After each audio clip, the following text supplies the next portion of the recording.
Hi, nothing says rustic cooking more in the fall than homemade cheese raviolis. Hi, I'm Lynn Sharp, and today on Eating Sharp, I'm going to show you how to make an easy homemade cheese ravioli that's going to wow your family and friends.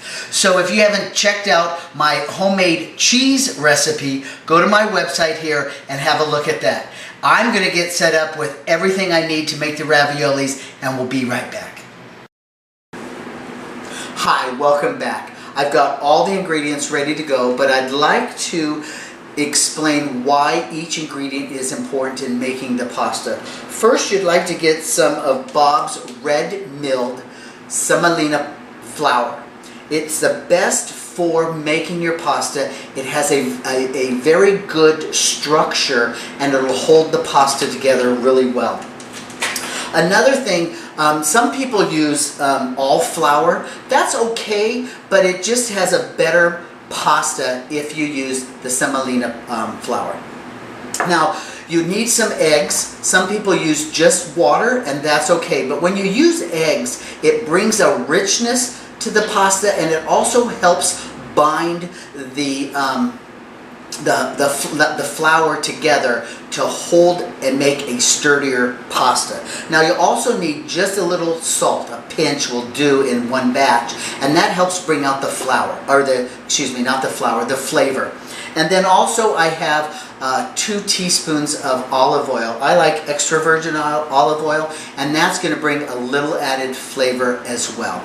Here I have my hand cranked pasta roller. If you don't have one of these, it will be a little more work, but you still can do it with a rolling pin. I know many of Italian ladies who don't even use a pasta roller, they use a rolling pin. So let me get the eggs whipped together. I have added 2 tablespoons of cold water to the eggs, so it's 1 tablespoon per egg. So let me get the eggs whipped together and we'll be right back.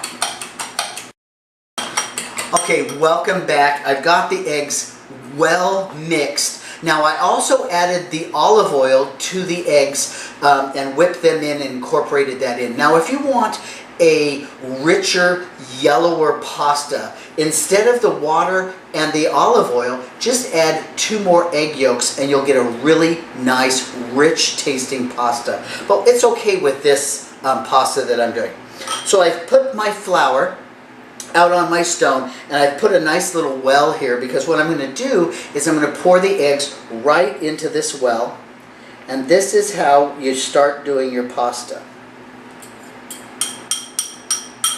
Just like that. And then you're going to add the flour a little bit at a time to mix in the eggs with the pasta, keeping your one hand to keep the well intact. See right there, I just had a little accident. That's okay. We'll keep it on the table here, just like this. Sometimes it gets a little messy. My stone isn't quite big enough for this amount, but it'll work. I'll make it work. It's okay. We're just going to mix all of the eggs right in to the flour until it's nice incorporated. See how it's coming together here? Now I can just use my hands, and I'm going to mold this around, kneading it a little bit to incorporate all the moisture from the eggs, the water, and the olive oil. Okay, just going to knead it together. It's going to seem a little dry at first, and if it is a little dry, you can add just a touch of water, maybe a tablespoon or a teaspoon at a time, until you get that nice dough-like texture. But I think this is going to come out just perfect. There is a little bit of dry dough here that I'm going to mix right in. Just like this. It is just a tad sticky, but that's okay because it's not all incorporated in. Just like this. And you can see that nice dough texture, and that's what you're going to want. You want to knead it about, a minute or 2 after it's incorporated, so that that is all mixed well together. Just like this. Put it into a nice ball, And then you're going to put it into a nice floured piece of saran wrap. The flour is there just to keep it from sticking to the pasta. And you'll want to roll this on pretty tight, just like this. See how it's in there? And you're just going to let this rest at room temperature for about 30 minutes. So let me get cleaned up and we'll be ready to roll out this pasta. We'll be right back. Hi, welcome back. I made up a pasta earlier today and it's already rested. Here's the one we just made up. It still needs to rest some, so we'll let it go, and I'll do that later after the show. But I've lightly floured my marble here. Now you don't have to do it on marble. You can do it right on your tabletop. I know some Italian ladies who do it right on a board they bring in, and that's where they do all their pasta. Now if you have the hand crank or electric, they usually have a setting on the side for the thickness of the pasta. You want to start at the widest thickness. Mine goes from 7 to 1. Some pasta makers go from 1 to 7. And we're going to do it through here 5 different thickness going smaller. You don't want to go more than 6 or it's going to be too thin and your pasta is just not going to work for ravioli. So make sure that the pasta is lightly floured. And we're just going to go ahead and roll it through. Mine is set at 7. And we're going to do this a couple of times. Just let that go through like that. We'll toss this out. Because what we're going to have to do here is we're going to have to fold it over. We're going to fold it over into thirds. Let me open it up. Lightly flouring it is going to do 2 things. It's going to make it so you can open it back up and it doesn't stick to your rollers. So we're going to give it just a light flour inside. Fold it over into thirds, like so. Make sure the outside is lightly floured. What we're going to get as a result of this is a nice shiny pasta. It's going to glisten. It's going to look silky. We're not going to adjust the thickness. We're going to leave it at the biggest thickness and we're going to roll it through again. Got to get it started there. See how it's coming out? It's starting to look a little more glistening. We'll just pull this out. It is starting to look a little silky and more like pasta dough. We're going to do that folding by thirds twice. So we've done it once, and I'm going to do it one more time here, folding it by thirds, just like this. Then once you do it twice this way, you can start decreasing the thickness, making it thinner and thinner until we get the right thickness for the raviolis. Alright, look at that. Nice, silky, shiny pasta. That's what you're going to want. Let's have a zoom in on this so you can see exactly how that looks. Okay, so we want to lightly flour it each time because you don't want it to stick to your rollers. You'll have a big mess. I'm going to decrease the thickness by 1 and put it in again. Here we go. Now it takes a little time. Sometimes if you can incorporate the help of another hand or 2, it always helps. But most experienced pasta makers can do it one-handed. It will get longer and longer for you. Just make sure each time you lightly flour each side, then crank it down. I'm down to 5 now. I went from 7, now I'm at 5. Let me see if I can get this in with one hand. Here we go.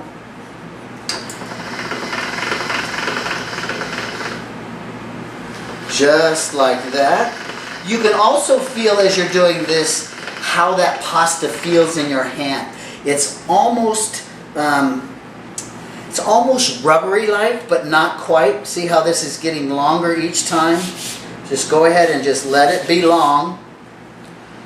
Fold it over, or excuse me, turn it over. Make sure it's floured. And then turn down your gauge here so it's the next level, the smaller. Okay? I'm going to put it right in here, like this. 2 hands would be a lot better with this, but that's okay.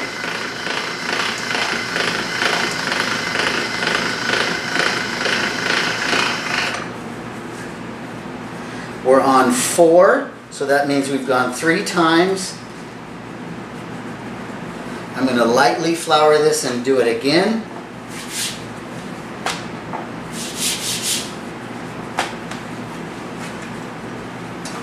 Putting it right into the, oh, I got to turn this down a gauge, just like that. If you forget to turn it down, you'll know it. Whoops, here we go. Don't worry about it being a little off. It'll all smooth out as you go. As you can see, it just smooths itself right out. You see the thickness now? I'm going to have another zoom in so you can see how thick it is.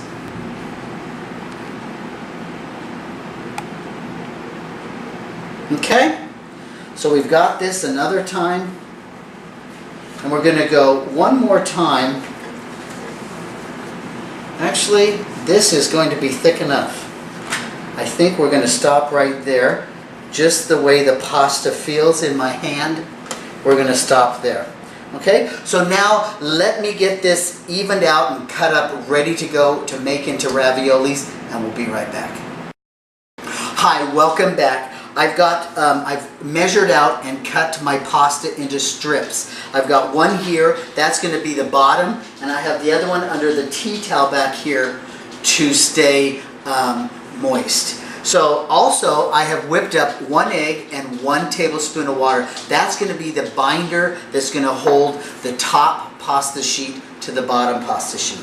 I also have my homemade cheese, or some people call it farmer's cheese. And if you haven't seen how to make this, you can go to my website here and look up the homemade cheese, and you can see how to make this at home. It's really easy and it tastes great.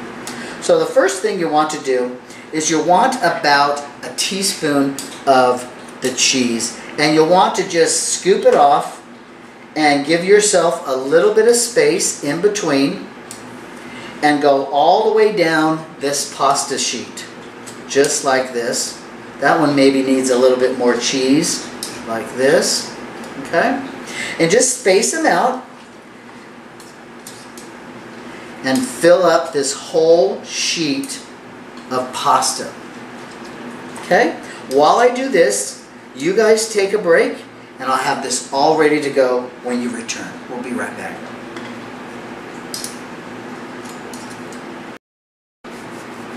Welcome back. What I'm doing here is I'm putting the egg wash right in between the cheese, right down the middle, and then right along this edge. This is going to help bind the top pasta to the bottom pasta so that we have a nice ravioli. You want to go all in between, just like this. If you hit the cheese, just reposition it. It won't hurt it none. Okay? You don't have to be exact on this egg washing.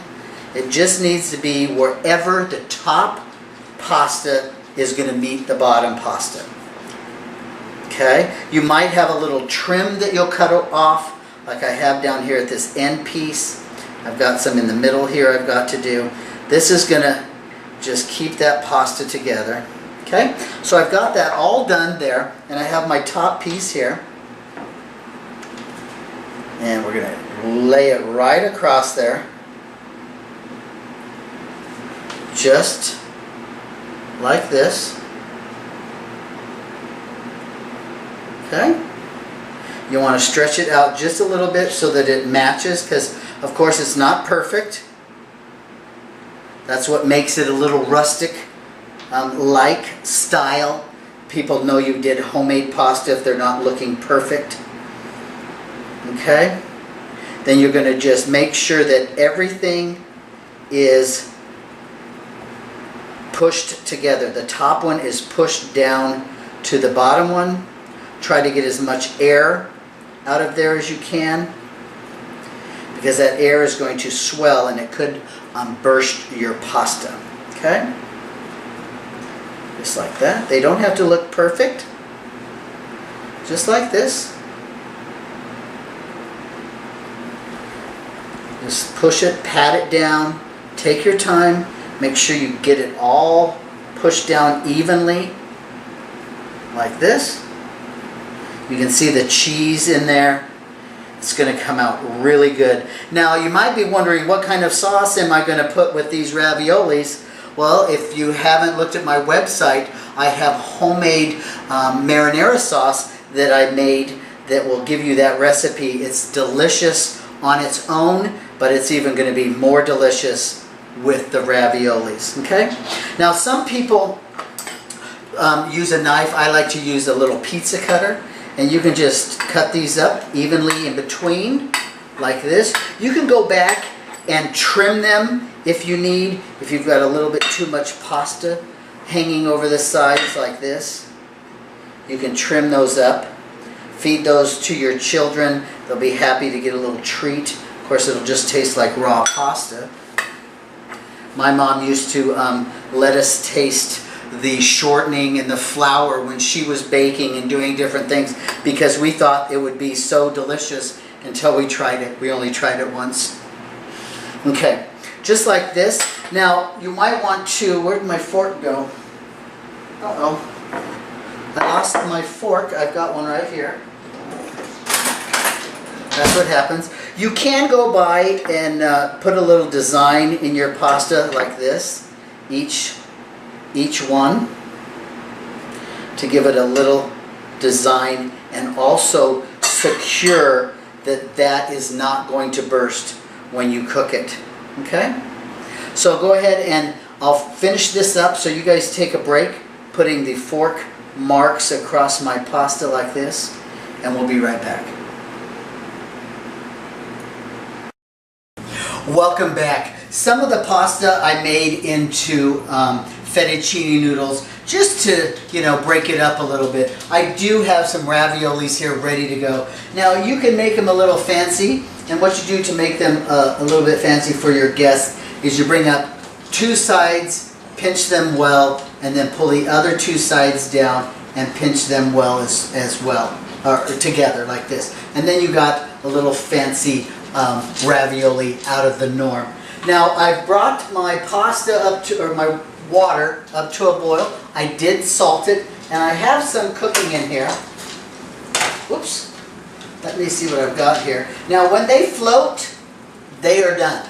They will sink down to the bottom, and when they float, it's all good, ready to go. I have my sauce here ready to go. Let's take one out. Here's one here. We're going to put a little sauce on there. This is my homemade marinara sauce. So make sure you check out my website up here to make sure that you can see how to make that homemade marinara sauce. Let me cut into this. There's the cheese inside. Let's take a taste.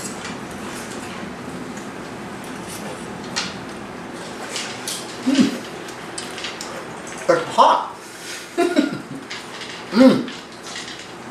Wow. That is so delicious. The noodles are perfectly cooked. They taste better than store-bought. The cheese and the homemade marinara sauce really accent well together. You can taste all the flavors, the garlic, the tomatoes, the homemade cheese inside that ravioli. This is going to be an excellent meal to serve to your family and friends. So until next time, this is Lynn Sharp with Eating Sharp and Eat Well. And remember, it's all about the food. Bye-bye.